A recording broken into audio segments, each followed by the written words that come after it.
It all began as a harmless game, a simple, silly TikTok trend that everyone in Lagos wanted to try. They called it number the Zero Filter Challenge, a 24-hour dare that required participants to say the absolute truth to everyone they met. No sugarcoating, no lies, no polite filters. Just raw, unfiltered honesty, live on camera. It began innocently enough. The first few videos were harmless. Friends laughing as they confess who stole the last jollof rice, girlfriends teasing their boyfriends for fake designer shoes, siblings exposing who finished the malt in the fridge. It was all fun and games. Until the line between truth and cruelty began to blur. The challenge rewarded the boldest confessions, the ones that cut deepest, hurt the most, and made people gasp. The more shocking your truth, the more views you got. TikTok was now filled with people destroying relationships for clout. Say it, don't hold back, the comment section screamed. We want the real you. Among those who jumped on the trend was Amara, a 2-3-year-old content creator known for her relatable Lagos vlogs and her infectious laughter. She wasn't a troublemaker. In fact, her followers loved her for being sweet, gentle, and genuine. Her best friend Chioma, however, was the fire to her, calm, bold, confident, and fierce, always dragging Amara out of her shell. The two girls were inseparable. They filmed together, lived together, and even wore matching wigs when making videos. People online called them sisters in content. Their friendship was the kind that everyone admired until the night number Zero Filter Challenge entered their lives and burnt everything to ashes. It started one lazy Friday night. Amara and Chioma sat in their Lekki apartment scrolling through TikTok. See this nonsense trend, Chioma said, tossing her long braids over her shoulder. People will do anything for clout these days. Amara giggled. At least they're being honest for once. You know how fake this app is. Chioma rolled her eyes. Honesty, my dear, is not for Lagos people. We survive by small lies. You tell your landlord you'll pay tomorrow, your boyfriend that you're asleep, your boss that traffic held you. That's how we breathe here. They laughed until Amara's phone buzzed. It was a message from their TikTok manager. Amara, if you two join the number Zero Filter Challenge this weekend, I can guarantee a brand deal. It's trending globally. Just don't make it boring. Chioma's eyes lit up. A brand deal? For saying the truth? My dear, we've been lying for free. Let's cash out. Amara hesitated. But what if we say something that causes trouble? Trouble brings traffic, Chioma replied with a smirk. And traffic brings followers. Followers bring money. Amara laughed nervously. She didn't like confrontation, but she also didn't want to disappoint her best friend or their manager, so she agreed. That night, they both posted teasers. Tomorrow we speak the truth. No filter, no lies, no mercy. Number Zero Filter Challenge. The internet exploded with excitement. Fans couldn't wait. What no one knew was that before the challenge ended, blood would be spilled and truth would turn deadly. Saturday morning came bright and noisy. Lagos was awake, honking and hustling as always. Amara set up the tripod in their living room, the golden lights from the window bouncing off her face. Chioma was still upstairs doing her makeup, so Amara decided to start her honesty run with something light-hearted. Her first truth was about her ex-boyfriend. He cheated on me with his cousin, she said, laughing. Yes, you heard right, family meeting kind of cheating. Her followers went wild in the comments, sending laughing emojis, shocked reactions, and clapping hands. It was all fun, easy and playful. Then Chioma joined the live. She looked stunning, lashes, gloss, confidence dripping from every pore. It's time for me to talk, Joe, she said, grabbing the mic. Let's tell Lagos the truth they've been hiding from. She started with harmless jokes, calling out a fellow influencer for lying about owning her car, exposing a friend who faked pregnancy for attention. Then, the viewers began to ask questions. Chioma, who's the most fake person you know? Amara, what's the biggest lie you've ever told online? Chioma chuckled. The biggest lie? That Amara is innocent. Amara froze, her laughter fading. Chioma, what do you mean? Chioma smiled wickedly. Tell them now. Tell them how you almost ruined my relationship last year. The comment section exploded. Wait, what? Drama. Chioma, talk abeg. Amara's heart began to race. This wasn't planned. Chioma, not here, she whispered. Please. But Chioma leaned closer to the camera, her voice cold. You want to talk truth, right? Let's talk truth. And in that moment, the challenge turned from harmless to haunting. The viewers were glued to their screens. Chioma adjusted her seat and began to speak, her tone dripping with venom. Last year, my ex, remember Femi, the one I cried about online? Yeah, this one. She pointed to the photo frame on the shelf. He didn't cheat on me randomly. He cheated because Amara told him my secret. Amara's face went pale. Chioma, please don't. Not here, she said as Chioma snapped. Shut up, she said, her voice sharp as glass. You told him I once did a sugar daddy deal in Abuja before I met him. You told him that I wasn't the saint I pretended to be. You think I didn't know? Femi showed me the screenshots. Amara's eyes filled with tears. Chioma, I swear, it wasn't like that. He asked me if you'd ever dated someone older. I didn't even give details. But you opened your mouth, Chioma shouted. You betrayed me. You destroyed me. I lost him because of you. The chat went wild. Thousands were watching live. Some begged them to stop. Others screamed for more drama. Girls, chill. End the live. She's crying. No, don't stop, others said. But neither of them listened. Chioma stood up, her chest heaving. You are talking about honesty? Amara, tell them the full truth. Tell them how you always envied me. How you wished it was you with Femi instead of me. Amara's voice trembled as she began to deny the allegation. That's not true, Chioma. Then say it on camera, Chioma screamed. Look into this phone and swear that you never wanted my man. Everywhere fell silent as Amara's lips quivered. The truth was heavy, sharp, and dangerous. Finally, she whispered, I did, but I never touched him. Gasps filled the comments. Chioma's eyes widened, and for the very first time, she went completely still. The silence between them was so electric, heavy, almost alive. Chioma stared at Amara like she was looking at a stranger. You did what? She whispered. I just liked him, Amara stammered. It wasn't intentional. I pushed it away. You were my sister. I didn't mean to.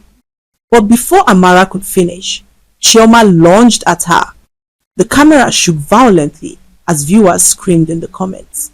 What's happening? Oh my God, they're fighting. Glass shattered. Amara screamed as the two of them struggled. The phone fell to the floor, capturing only legs and shadows. Chioma, stop! Amara cried. You're hurting me. But Chioma was gone lost in rage, humiliation, and betrayal. The sounds of furniture crashing filled the stream as everywhere suddenly fell silent. Viewers watched in horror as the screen went dark. Minutes later, the live ended automatically. The phone lay on the carpet as Chioma stared at Amara, who lay there unconscious. In that moment, it was as if a fog cleared from her eyes as she ran out of the house in panic. The neighbors gathered as they rushed Amara to the hospital. The entire city of Lagos did not sleep. The video spread like wildfire as people made commentaries reacting to what had happened. Chioma's name trended at number 1, whilst Amara's came right after, wrapped in hashtags of pity and shock. By the time the ambulance arrived at Street Looks Hospital in Lekki, Amara's body was cold, her head bleeding from the fall. Nurses wheeled her in the ER as doctors rushed to save her life. Her mother arrived shortly afterwards, praying to God to save her child. Amara was her only child, and she could not stand to lose her. The police arrested Chioma and took her away. They interrogated her, and all Chioma could say was that she never meant to hurt her friend, But the live video was everywhere, and nothing in the video proved that what happened was an accident. Back at the hospital, the doctors revealed that Amara was now in a coma. The news spread quickly as bloggers feasted on the news like dogs, and by morning, the internet had become a courtroom. Half of Nigeria became judges overnight. Some shouted and demanded that Chioma be locked up in Kirikiri maximum security prison. Others called it an accident, citing the video where Amara pushed her first. Hours passed, and TikTok took down the live from their platform. However, millions had already downloaded the video and were analyzing every frame, trying to decipher who moved first, who shouted louder, and even who deserved their pity.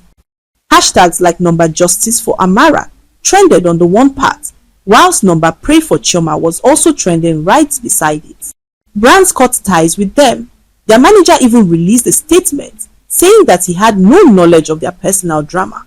What they did not know was that their manager pushed them to do the challenge to drive engagement. The duo made so much money in one day than they had made in 6 months. Everyone capitalized on their pain, not remembering that behind those screens were two broken girls who had once loved each other like sisters. In the police, however, Chioma sat alone in tears. The room smelled of sweat, rust, and regret. She kept staring at her hands as if they no longer belonged to her. She replayed the moment again and again. The slap, the scream, the sound of glass, and the way Amara's body hit the floor. Her breath hitched every time she remembered the silence that followed. "Officer," she whispered as she asked if her friend woke up. But the officer looked up at her and revealed that he had no update.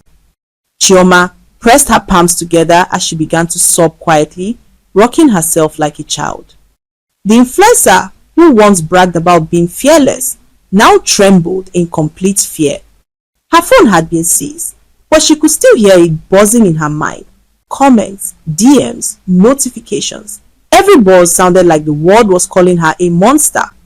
And yet, beneath all the guilt, a small, terrified voice prayed that Amara wakes up, because if she died, Chioma would never breathe freely again. For 3 days, Amara did not move. Her mother barely ate. Her eyes were red, swollen, and in pain. People came to the hospital like pilgrims, her friends, her classmates, and even fans. Some paid her a visit for clout, hoping to make content that would go viral. Then, one evening, as rain battered the hospital windows, Amara's fingers twitched slightly. "Doctor!" her mother screamed, revealing that her finger moved.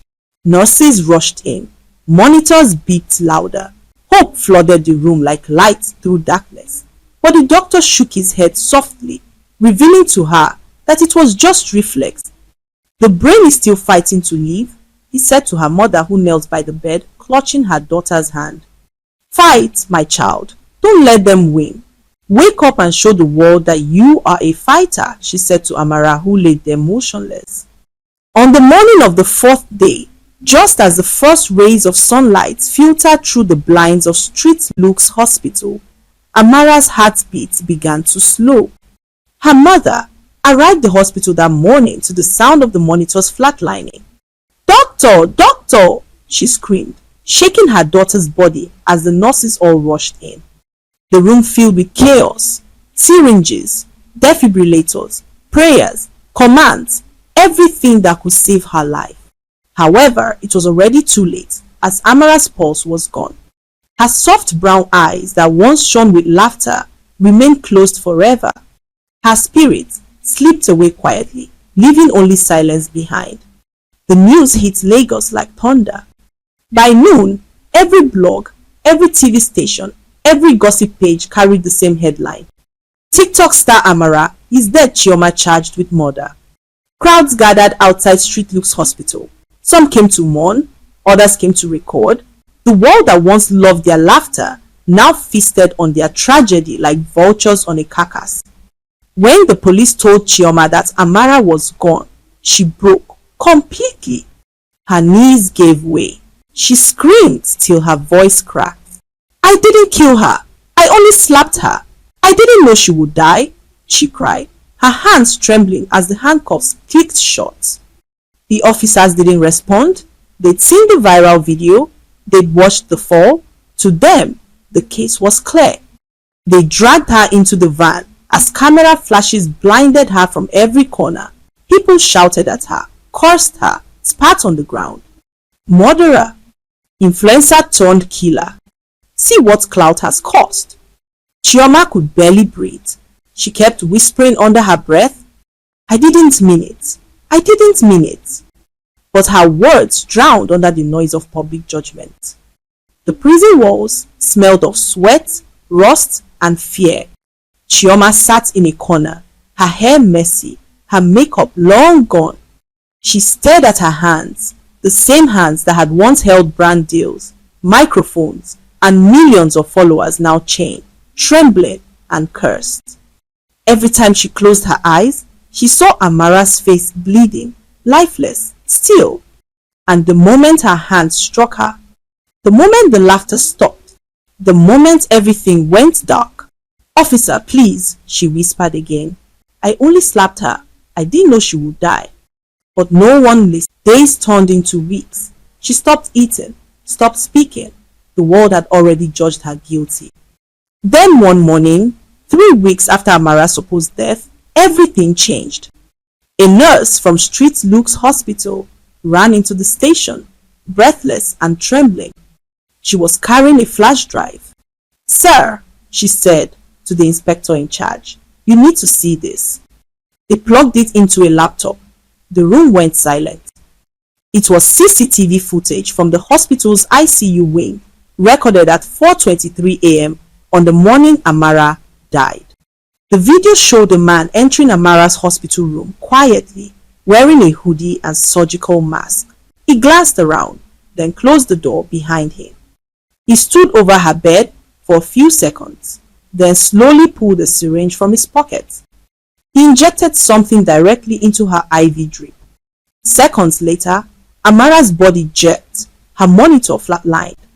The man dropped the syringe, kissed her forehead, and whispered something no one could hear. Then he slipped out the door as silently as he came. When the nurse paused the video and zoomed in, the officers gasped. The man was Femi, Chioma's ex-boyfriend, the same man that was the subject of the fight that led to the whole tragedy. The next morning, police stormed Femi's apartment in Aja. He tried to run, but they caught him at the gate. At first, he denied everything, until they showed him the footage which showed his face clearly. Tears poured down his face as he began to confess. I didn't mean to kill her. I just wanted to stop her from talking, he said, his voice trembling. The officers looked at each other in shock. What do you mean talking? One of them asked, as Femi swallowed hard, his eyes darting from one officer to the other as he revealed to them that Amara was pregnant with his child. The room fell silent as the officers looked at themselves shocked. Pregnant? The inspector repeated, his brows furrowing as he stared at Femi, who nodded slowly, tears sliding down his cheeks as he began to speak. I told her to get rid of it. I wasn't ready. I told her I didn't want a child, not with her, not in this madness. But she refused. He paused, clutching his chest as if the words themselves were strangling him. She said she would keep it, and that she didn't need me, that she just wanted me to know that a part of me was growing inside of her. I begged her to end it, but she wouldn't listen. Then she found out my secret and began to blackmail me. She said that if I didn't pay her 10 million in cash, she would tell the whole world and ruin my life.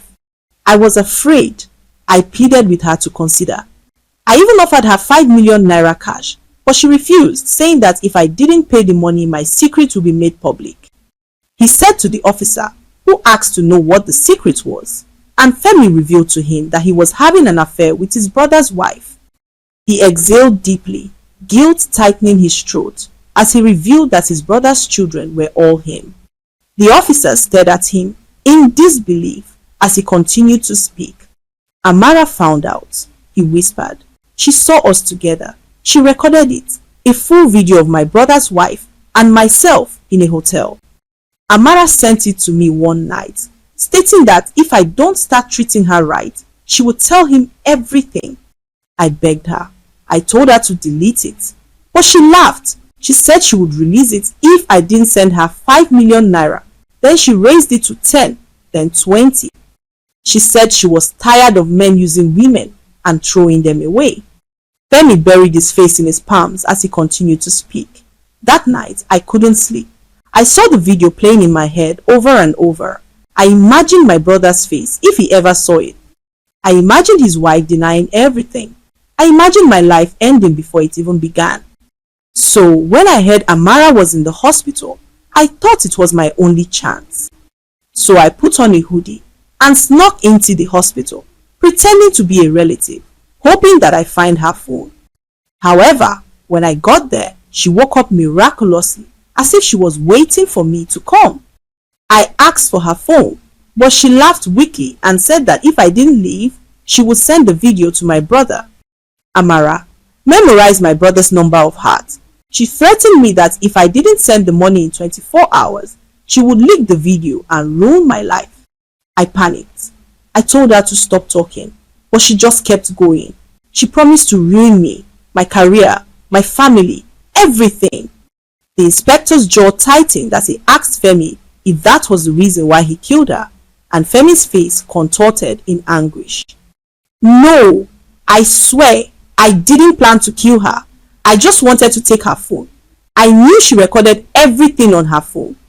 I wanted to delete it before it destroyed my family, but she woke up at that exact moment and began to threaten me again, so I had no other option but to shut her up. He said to the inspector who took him away in cuffs. Chioma heard all that happened and broke down in tears.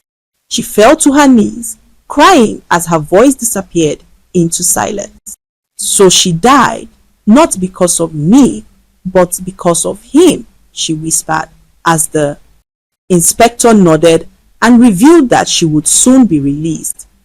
Tears streamed down her face to realize that Amara was pregnant. Chioma had no idea. She never knew that her best friend was keeping such a secret from her. Femi was finally sentenced to life in prison. His brother divorced his wife as the video leaked online. The internet devoured it like meat, as people could not believe how a man could do such to his own brother. In the end, number D Zero Filter Challenge was banned across Africa, but the damage had already been done. Because sometimes the most dangerous truth isn't the one you tell the world, it's the one the world forces out of you. And for Amara, Chioma, and Femi, that truth came with no filter.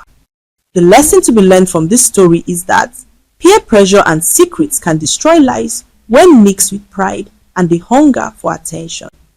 Amara and Chioma's tragedy reminds us that not every trend is worth joining, and not every truth is meant for the public. The internet never forgets, and the crowd that cheers you today will judge you tomorrow. When you let friends, followers, or fame push you into doing what your conscience warns against, you hand your peace to the world and lose yourself in return. And when secrets are weaponized, they do not just expose others, they consume everyone involved. I hope you enjoyed the story.